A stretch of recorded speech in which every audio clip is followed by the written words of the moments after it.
Votre paroisse a un verset préféré, celui que le pasteur cite chaque dimanche, celui qu'on retrouve imprimé sur les t-shirts, les mugs, peut-être même encadré au mur, un peu comme un mantra rassurant. Aime ton prochain comme toi-même, peut-être, ou une citation de l'Évangile selon Jean. Mais il y a un verset qu'il ne mentionnera jamais. Jamais il ne le prêchera. Jamais il ne l'affichera sur un beau visuel Instagram. Un peu comme si c'était le serpent qui chuchotait des secrets interdits, Ecclésiaste 9.5. Les vivants, en effet, savent qu'ils mourront, mais les morts ne savent rien du tout. Inoffensif, vous croyez? Alors, pourquoi ce verset est-il traité comme s'il n'existait pas, comme un tabou soigneusement évité? Parce que, si vous comprenez vraiment ce qu'il signifie, toute la structure de contrôle que votre paroisse a mise en place s'effondre. Comme un château de cartes soufflé par le vent. Et Machiavel, lui, il savait exactement pourquoi. Parce qu'il comprenait le pouvoir, il comprenait le contrôle, il comprenait que celui qui contrôle votre vision de la mort contrôle votre vie entière. Aujourd'hui, je vais vous montrer pourquoi votre paroisse évite l'Ecclésiaste 9.5. Et quand vous comprendrez, vous réaliserez que le jeu a toujours été une question de pouvoir et non de salut. Je vous donne 3 minutes. Si après ça, vous croyez encore que votre paroisse est de votre côté, vous pouvez fermer cette vidéo. Mais si vous restez, à la fin, je vais vous révéler la méthode machiavélique en 3 étapes qui vous libère de ce contrôle, sans avoir besoin d'abandonner votre foi. Seulement, d'abord, vous devez savoir ce qu'il vous cache. En 2024, une série d'études neuroscientifiques publiées dans Frontiers in Psychology et Nature Reviews Neurology ont accompli quelque chose d'extraordinaire. Elles ont mesuré ce qui se passe dans le cerveau humain au moment exact de la mort. Le docteur Sam Parnia, qui a dirigé l'étude la plus complète sur l'arrêt cardiaque en 2023 et a détaillé ses découvertes dans le livre Lucid Dying en 2024, a découvert quelque chose de troublant. 40% des patients qui ont subi un arrêt cardiaque et ont été réanimés ont montré une activité neurologique compatible avec une conscience transitoire jusqu'à 1 heure pendant la réanimation cardio-pulmonaire, 1 heure après que le cœur ait cessé de battre, 1 heure où l'esprit erre peut-être. La docteure Jimo Borjigin de l'Université du Michigan a identifié où cette activité se produit, à la jonction des lobes temporal, pariétal et occipital. La région impliquée dans de multiples caractéristiques de la conscience. En clair, la science de 2024 nous dit que la conscience peut persister significativement après la mort clinique. Et maintenant, revenons à l'Ecclésiaste 9.5. Les morts ne savent rien du tout. Vous voyez le problème? Si les morts ne savent rien, s'il n'y a pas de conscience après la mort, s'il n'y a pas de jugement immédiat, de paradis immédiat, d'enfer immédiat, alors, à quoi sert toute cette peur, toute cette culpabilité, toute cette urgence de se convertir maintenant ou brûler pour l'éternité? Machiavel a écrit dans Le Prince, « Les hommes doivent être caressés ou écrasés, car ils se vengent des offenses légères, mais ne peuvent le faire des grandes. » Il comprenait que la peur est un outil de contrôle, mais la peur doit être assez grande pour paralyser, pas assez petite pour irriter. Et quelle est la plus grande peur qui existe? La mort, et ce qui vient après. Si vous contrôlez le récit de la mort, vous contrôlez tout. Et c'est exactement pour ça que l'Ecclésiaste 9.5 est dangereux. Antoine avait 34 ans quand il a enfin lu l'Ecclésiaste en entier. Pour la première fois, seul. Pas pendant un sermon, pas dans un groupe de prière, seul, dans sa Bible, sans personne pour lui dire ce que ça voulait dire. Il est arrivé au chapitre 9, verset 5, « Les morts ne savent rien du tout. » Et il s'est arrêté. Parce que la semaine précédente, le curé avait prêché sur l'enfer, 45 minutes à détailler le tourment éternel, le feu qui ne s'éteint jamais, la conscience éternelle dans la souffrance, un véritable supplice de Tantale. vous allez sentir chaque seconde, avait dit le curé, pour toujours, conscient, souffrant. Et maintenant, Antoine lit. Les morts ne savent rien du tout. Il est revenu au verset, l'a relu, puis a lu le 6. Leurs amours, leur haine, leur jalousie ont déjà disparu. Disparu, fini. Ils ne savent rien. Antoine a fermé sa Bible, l'a rouverte, a vérifié si c'était la même Bible que sa paroisse recommandait. C'était bien le cas. Et alors, il a fait quelque chose qui a tout changé. Il a cherché combien de fois le curé avait prêché sur l'Ecclésiaste au cours des 5 dernières années. 0, pas une seule fois. Le livre était là, 12 chapitres, une partie des Écritures. Inspiré par Dieu, selon la propre doctrine de l'Église, mais jamais prêché. Et Antoine a réalisé, ce n'était pas un oubli, c'était une stratégie. Les études théologiques le confirment. Jimmy Akin, apologiste catholique, a noté que l'Ecclésiaste 9.5 est un des versets de référence pour les adventistes du 7e jour et les témoins de Jéhovah, des groupes qui rejettent l'immortalité naturelle de l'âme. Pourquoi? Parce que ce verset contredit frontalement la doctrine grecque de l'âme immortelle que l'Église a adoptée au IVe siècle. Attendez, grec? Oui. La doctrine selon laquelle votre âme est naturellement immortelle et va directement au paradis ou en enfer ne vient pas de la Bible hébraïque, elle vient de Platon.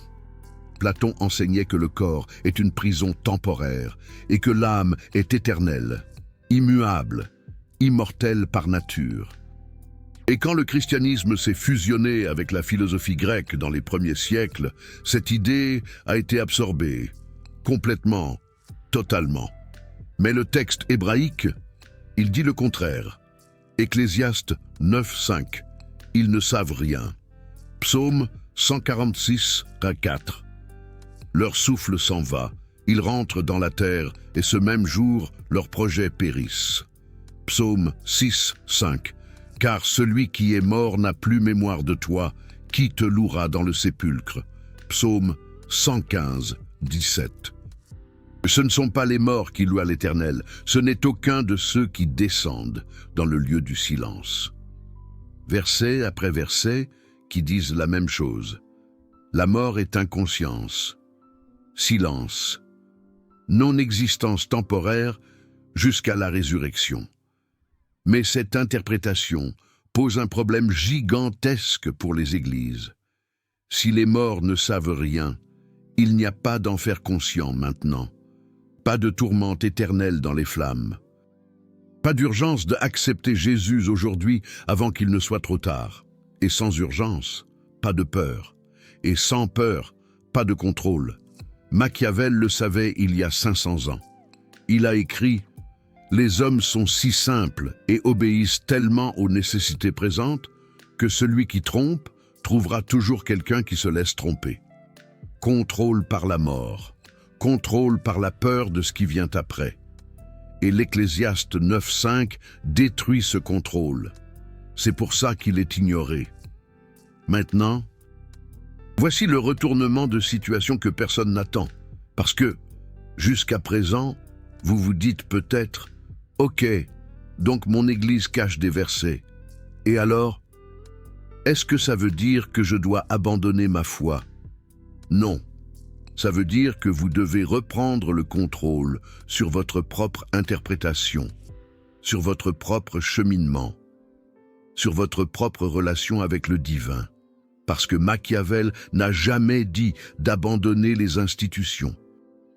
Il a dit de comprendre comment elles fonctionnent et d'utiliser cette connaissance à votre avantage. Et voici quelque chose qui va vous bluffer. L'Ecclésiaste lui-même n'était pas une invitation à abandonner la foi. C'était une leçon de réalisme brutal. Le livre entier est écrit sous le soleil. Une phrase répétée 30 fois. C'est la perspective terrestre, humaine, observationnelle. Et du point de vue humain, oui, les morts ne savent rien. Il n'y a aucune preuve observable de conscience post-mortem sur le plan matériel, mais à la fin de l'Ecclésiaste, au chapitre 12, verset 7, il est dit « Et la poussière retourne à la terre, comme elle était, et l'esprit retourne à Dieu qui l'a donné. » Retourne à Dieu, pas continue à souffrir consciemment. Retourne. C'est une vision complètement différente, et elle retire le pouvoir des mains de l'institution et le replace en Dieu.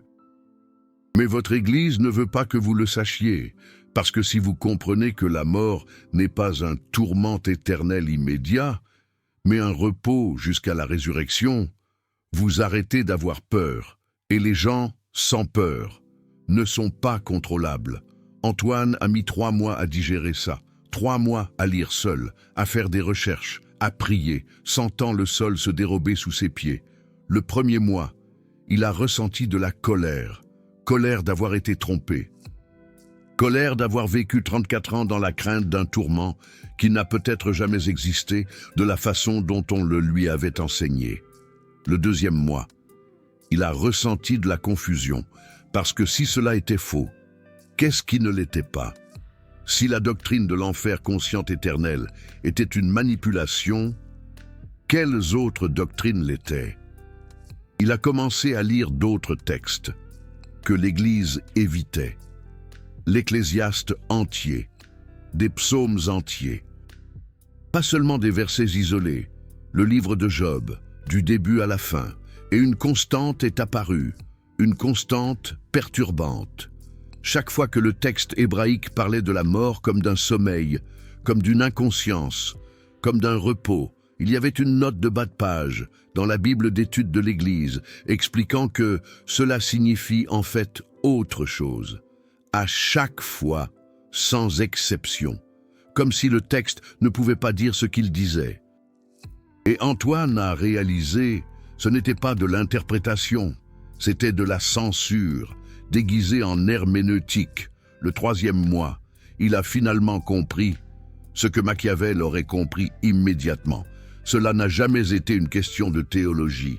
Ça a toujours été une question de contrôle social, parce qu'une congrégation qui a peur de l'enfer fait tout ce que vous lui dites, donne la dîme sans questionner, accepte l'autorité sans contester, se soumet complètement. Mais une congrégation qui comprend la mort comme un repos temporaire jusqu'à une résurrection future, cette congrégation pose des questions, conteste, pense, et les penseurs sont dangereux pour les systèmes de contrôle. Alors, il a fait quelque chose de radical. Il a continué à aller à l'église, mais il a complètement changé sa façon d'écouter. Quand le pasteur parlait de l'enfer éternel conscient, Antoine notait mentalement. C'est de la théologie grecque, et pas hébraïque. Quand il parlait des âmes allant directement au paradis, il pensait Ecclésiaste 9, 5, Psaume 146, 4. Ce n'est pas ce que le texte dit. Il ne s'est pas battu, n'a pas causé de problème, n'est pas parti. Mais il ne s'est pas non plus soumis aveuglément. Il a appliqué le principe de Machiavel, parais ce que tu n'es pas, cache ce que tu es. Extérieurement, membre fidèle, intérieurement, esprit libre. Et pour la première fois en 34 ans, Antoine a ressenti quelque chose qu'il n'avait jamais ressenti à l'église, la paix, parce que la peur avait disparu. Maintenant, si vous regardez jusqu'ici, vous avez une question qui vous brûle les lèvres. Mais et la science? Vous avez mentionné des études de 2024 sur la conscience après la mort. Cela ne prouve-t-il pas qu'il y a quelque chose après? Excellente question. Et c'est là que ça devient intéressant. Les études de 2023-2024 sur les expériences de mort imminente montrent que oui, il y a une activité cérébrale mesurable après la mort clinique, jusqu'à 1 heure dans certains cas. L'étude de Parnia, publiée en 2023 et détaillée dans le livre Lucid Dying de 2024, a analysé des patients lors d'un arrêt cardiaque dans un environnement hospitalier avec un monitorage complet de l'EEG et de l'oxygénation cérébrale. 40% des patients avec des données interprétables, ont démontré une activité neurologique compatible avec une conscience transitoire, même avec le cœur arrêté, même sans pouls détectable, même cliniquement morse. La Dreiborgigine a été plus spécifique. L'activité se concentre sur la jonction temporo-pariéto-occipitale, exactement la région qui intègre la mémoire, la perception spatiale et la conscience de soi. Cela explique pourquoi les expériences de mort imminente ont des éléments constants, tunnels de lumière. Revue de vie, sensation de paix, ce n'est pas l'âme qui quitte le corps, c'est le cerveau qui meurt de manière structurée, avec des régions spécifiques qui s'éteignent dans une séquence prévisible. Mais cela ne prouve pas l'immortalité de l'âme. Cela prouve que le processus de mourir est plus complexe que nous le pensions. La conscience ne s'éteint pas comme une lumière. Elle s'estompe graduellement, à mesure que le cerveau perd de l'oxygène. Dans une cascade neurochimique mesurable, et dans ces moments finaux, oui, il y a une expérience, il y a une perception, il se passe quelque chose. Dans les expériences de mort imminente rapportées, les patients décrivent la paix, la clarté, même l'extase. Mais une fois que le cerveau est complètement mort, quand il n'y a plus de glucose, plus d'oxygène, plus d'activité électrique mesurable, silence, exactement comme l'Ecclésiaste 9.5 le dit. Et voici le point le plus brutal. La science de 2024 valide la théologie hébraïque d'il y a 3000 ans. La mort n'est pas un portail, c'est un processus. Et après le processus, le repos. La revue Nature Reviews Neurology a publié en 2025 un modèle neuroscientifique complet des expériences de mort imminente, concluant qu'elles ne fournissent pas de preuves scientifiques de conscience désincarnée. La conscience nécessite un cerveau fonctionnel, sans cerveau. Et pas de conscience, simple comme bonjour. Et cela valide parfaitement l'Ecclésiaste. Les morts ne savent rien, parce qu'il n'y a pas de substrat neurologique pour savoir quoi que ce soit. Et ensuite vient la résurrection. Pas une continuité immédiate de l'âme, mais une recréation future de l'être complet. C'est la théologie hébraïque originale, et la science de 2024 ne la contredit pas, elle la soutient. La mort n'est pas un portail immédiat, c'est un intervalle, un repos, une inconscience, et cela change tout, parce que si vous n'allez pas être torturé éternellement, pour chaque erreur, vous pouvez vivre sans le poids écrasant de la culpabilité manipulative. Si vous n'allez pas en enfer pour avoir posé des questions, vous pouvez chercher la vérité, la vraie. Si la mort est un repos, pas un tourment, vous pouvez vivre pleinement maintenant, sans la terreur paralysante de l'après. Machiavel dirait « Vous avez récupéré votre pouvoir ». Alors voici le protocole en 3 étapes pour se libérer du contrôle par la mort, tout en gardant votre foi intacte. Étape 1. Lisez l'Ecclésiaste entier, seul, sans commentaire, sans curé qui vous explique, seulement vous et le texte. N'utilisez pas une Bible d'étude, utilisez une traduction directe. La Bible de Jérusalem ou la traduction œcuménique de la Bible feront l'affaire. Et pendant que vous lisez, notez chaque fois qu'il parle de la mort, chaque fois qu'il décrit ce qui arrive aux morts. Vous trouverez au moins 10 références directes. Et elles disent toutes la même chose. La mort est une inconscience. Ecclésiaste 3, 19, 20. Car le sort des fils de l'homme est le même que celui de la bête. Ils ont tous un même souffle. Et il n'y a point de supériorité de l'homme sur la bête, car tout est vanité. Tout va dans un même lieu. Tout a été fait de la poussière. Et tout retourne à la poussière. Ecclésiaste 9, 5. Les vivants, en effet, savent qu'ils mourront, mais les morts ne savent rien du tout. Et il n'y a pour eux plus de salaire, puisque leur mémoire est oubliée. Ecclésiaste 9, 10. Tout ce que ta main trouve à faire, fais-le avec ton énergie, car il n'y a ni œuvre, ni raisonnement, ni connaissance, ni sagesse dans le séjour des morts. où tu vas. Vous allez voir une constante. Une constante que votre Église n'a jamais mentionnée. La mort n'est pas une continuité consciente, c'est une fin temporaire jusqu'à la résurrection.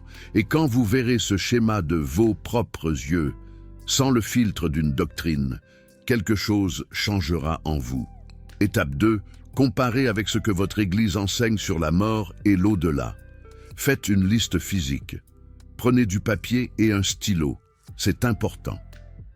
Parce qu'écrire à la main active un traitement cognitif plus profond que de taper sur un clavier. D'un côté, ce que l'Ecclésiaste dit explicitement, de l'autre, ce que le curé prêche dans ses sermons sur la mort, le paradis, l'enfer, le jugement. Et puis ajoutez une troisième colonne, l'origine de la doctrine. D'où vient ce que le curé enseigne? Des versets isolés, des paraboles interprétées littéralement, la tradition de l'Église, la philosophie grecque? Faites des recherches sur l'histoire de la doctrine de l'immortalité de l'âme. Vous découvrirez qu'elle ne vient pas de Moïse, qu'elle ne vient pas des prophètes, qu'elle ne vient pas de Jésus. Elle vient de Platon, au IVe siècle avant Jésus-Christ. Puis elle a été adoptée par l'Église au concile de Nicée, en 325 après Jésus-Christ, presque 700 ans après Platon. 300 ans après Jésus, la doctrine grecque a remplacé la théologie hébraïque. Et votre Église ne vous a jamais raconté ça. Ne jugez pas encore. Contentez-vous d'observer les différences. Contentez-vous d'enregistrer les faits. Parce que la conscience, c'est le pouvoir. Et vous êtes en train de récupérer de la conscience. Fait après fait, vérité après vérité. Étape 3. Décidez stratégiquement quoi faire de cette information en vous basant sur une analyse risque-bénéfice et non sur l'émotion. Vous avez 3 options et chacune a des conséquences que vous devez calculer froidement. Option A. Confronter publiquement l'Église. Analyse risque-bénéfice. Bénéfice potentiel. Vous libérez d'autres personnes qui ont les mêmes doutes mais n'ont pas le courage de parler. Vous vivez avec une intégrité totale entre votre croyance interne et votre expression externe. Vous changez potentiellement l'Église de l'intérieur. Risque probable, vous serez marqué comme hérétique, rebelle, influencé par le diable. Le curé vous utilisera comme exemple négatif dans ses prochaines prédications. Des amis de longue date vous éviteront. Votre famille pourrait s'éloigner. Vous pourriez être formellement exclu de l'Église.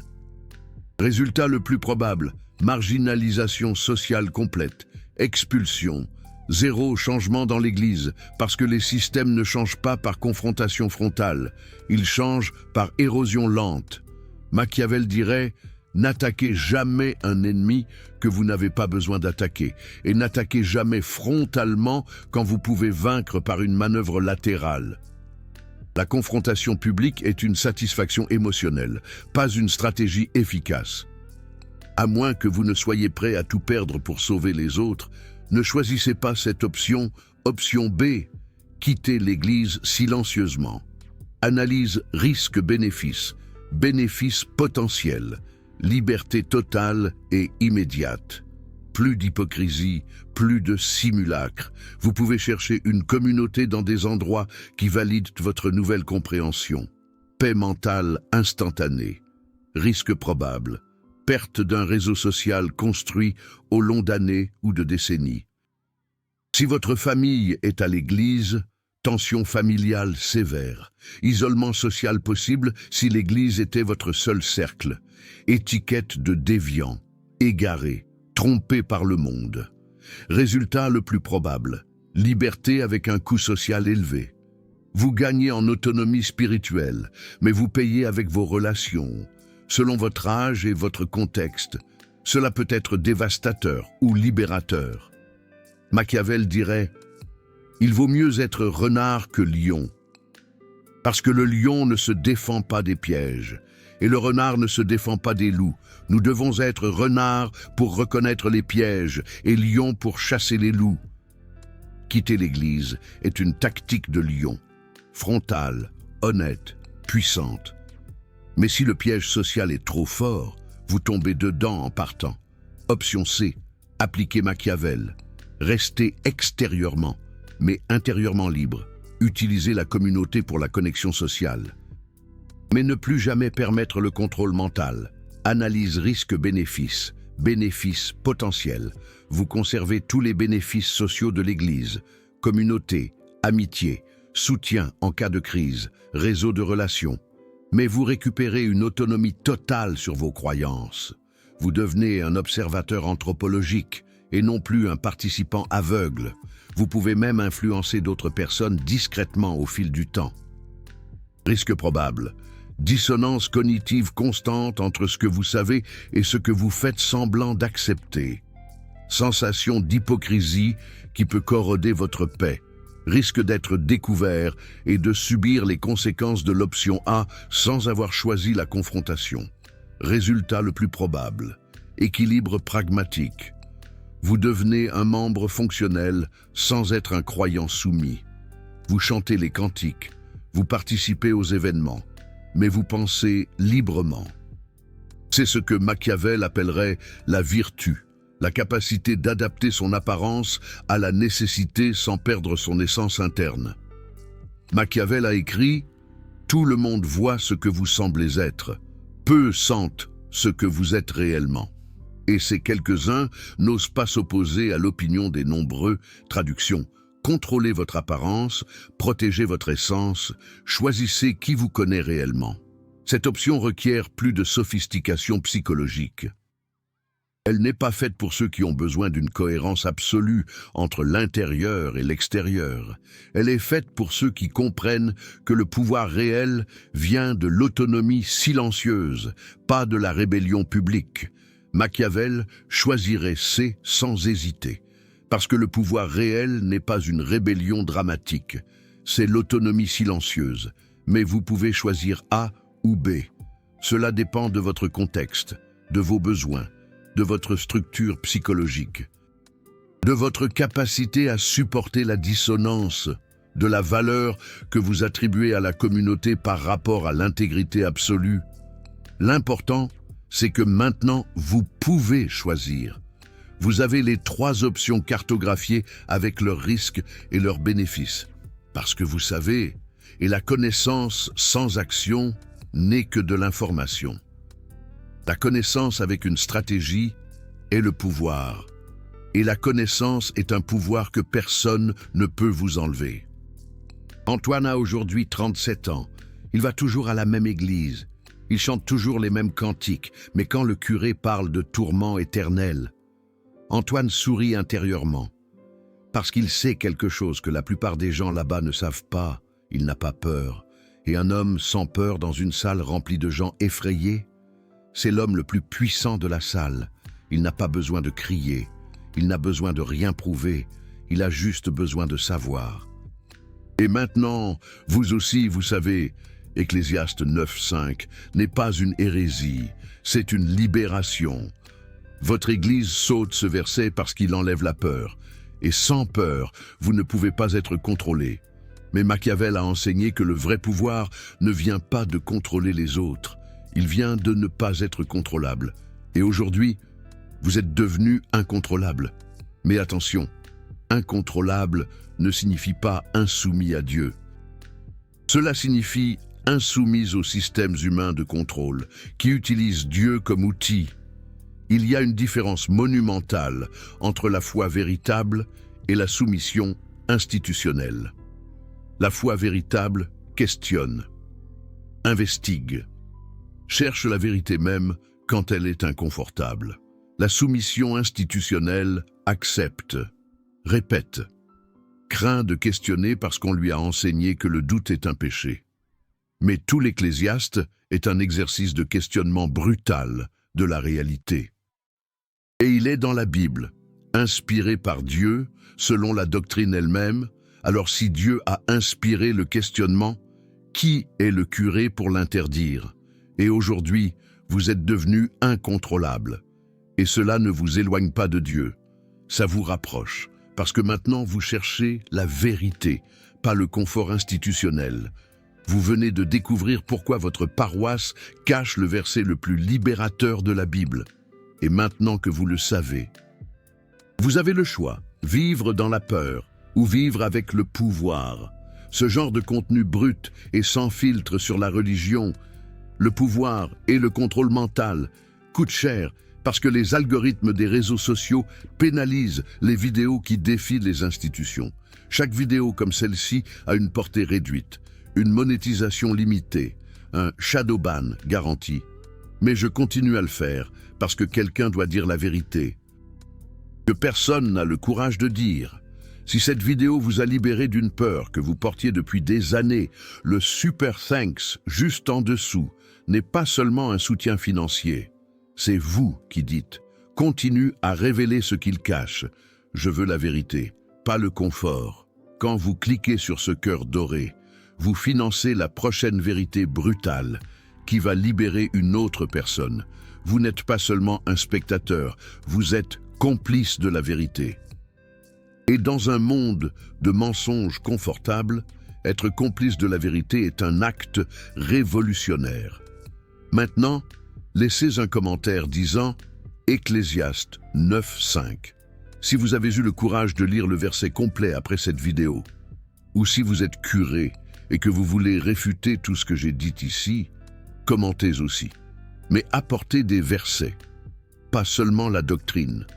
Parce que, comme l'a enseigné Machiavel, argumentez avec des faits, pas avec l'autorité. Et si vous voulez plus de vérité que votre Église cache, abonnez-vous et activez la cloche, parce que la semaine prochaine, je vais révéler pourquoi les pasteurs ne prêchent jamais l'Ecclésiaste 9:10. Et quand vous comprendrez, vous réaliserez que l'enjeu est beaucoup plus important que vous ne l'imaginez. D'ici là, lisez Ecclésiaste 9:5 et sentez la peur disparaître, parce que celui qui n'a pas peur de la mort ne peut pas être contrôlé par la vie. Et ça, mes amis, c'est du pouvoir machiavélique pur.